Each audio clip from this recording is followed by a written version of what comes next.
Sexual reproduction in flowering plant में एक topic आता है सेल्फ इनकम्पैटिबिलिटी, और बच्चे इतना ज्यादा कंफ्यूज होते हैं कि पता नहीं ये टर्म इतनी बड़ी सी है, इसका क्या ही मीनिंग होगा। और ये बहुत ही सिंपल है, अगर आप याद करेंगे वर्ड से ही, जो टर्म है उसमें ही उसका मीनिंग है। Self incompatibility mean self incompatible, खुद कंपैटिबल ही नहीं है, मतलब उसके लायक ही नहीं है, किसी भी चीज को लेने के लायक ही नहीं है, रिसीव करने के लायक नहीं है। इसका क्या मतलब है, अगर हम इसको दूसरा नाम दें तो इसको कहते हैं सेल्फ स्टेरिलिटी। अब सबको पता होगा कि स्टेराइल कौन होता है, जो रिसीव ही नहीं कर सकता है। तो सेल्फ स्टेरिलिटी क्या हो गई, ये बाइसेक्सुअल प्लांट की, ये बाइसेक्सुअल प्लांट की एक ऐसी जेनेटिक मैकेनिज्म है। क्या है, जेनेटिक मैकेनिज्म।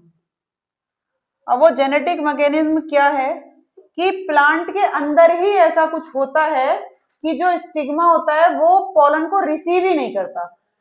मैंने कहा ना, टर्म में ही इसका मीनिंग है सेल्फ इनकम्पैटिबल, मतलब वो कंपैटिबल है ही नहीं। अब कंपैटिबल का क्या मीनिंग है कि वो उसके लायक ही नहीं है, वो उसके योग्य ही नहीं है। तो वो क्या करता है, जो पोलन होता है उसको स्टिग्मा रिसीव ही नहीं करता। स्टिग्मा रिसीव नहीं करेगा तो बाइसेक्सुअल है प्लांट। प्लांट कैसा है, बाइसेक्सुअल है। मान लिया ये प्लांट है और इसके पास एक फ्लावर है, इसके पास मेल और फीमेल दोनों पार्ट प्रेजेंट हैं, बट होना क्या चाहिए कि पॉलिनेशन हो जाना चाहिए। लेकिन जब बाइसेक्सुअल प्लांट है, फ्लावर बाइसेक्सुअल है, जब वो पॉलन को रिसीव ही नहीं करेगा स्टिग्मा, तो क्या फायदा है, कोई भी फायदा नहीं है। क्या होगा, क्रॉस पॉलिनेशन ही होगा। तो ये क्या करती है मैकेनिज्म, ये इनहिबिट करती है, क्या करेगी, इनहिबिट करेगी सेल्फ पॉलिनेशन को।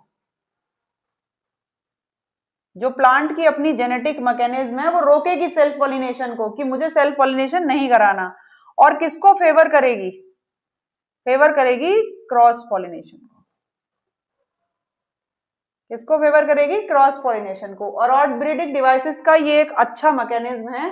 तो आउटब्रीडिंग डिवाइसेस जितनी भी होती हैं उनमें सेल्फ इनकम्पैटिबिलिटी होती है। तो आई होप आपको क्लियर होगा मीनिंग कि क्या होता है सेल्फ इनकम्पैटिबिलिटी प्लांट्स में। क्लियर है।